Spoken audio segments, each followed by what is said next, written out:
Dobro jutro, kod mene je nekih 8 sati, možda 10 minuta nakon 8 i dok čekam da se priključim na jedan online kurs, na jednu edukaciju, želim samo ovako kratko da vam se javim i da vas zapravo pitam čime se zavaravamo i čime merimo ljubav.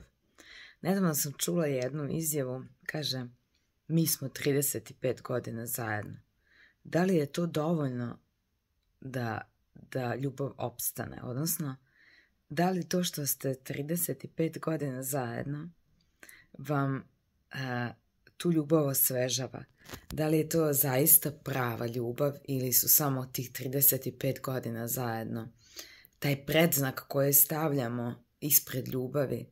Da li je to merilo te ljubavi i na osnovu čega zapravo možemo da kažemo da je taj odnos kvalitetan? Ja ovdje želim da pričam upravo o tome, o kvalitetu. Zaista nije bitno koliko ste sa nekim zajedno, da li je to godinu, 2, 3, da li je to 35 godina, ali mene je samo fascinirala ta činjenica kako mi ljudi znamo nekad naše odnose da prekrivamo samo tom činjenicom i tim podatkom, eto koliko smo dugo zajedno i sad po defaultu treba da se volimo, jer smo proveli 20, 30, 40 godina zajedno. Pa da li čovjek ima pravo da se nakon toliko godina možda zaljubi u neku drugu osobu ili da krene nekim drugim putem?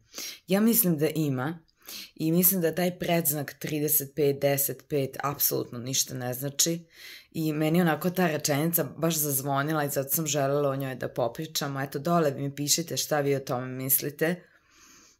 Da li kvalitet jednog odnosa određuje broj godina koje smo sa nekim proveli?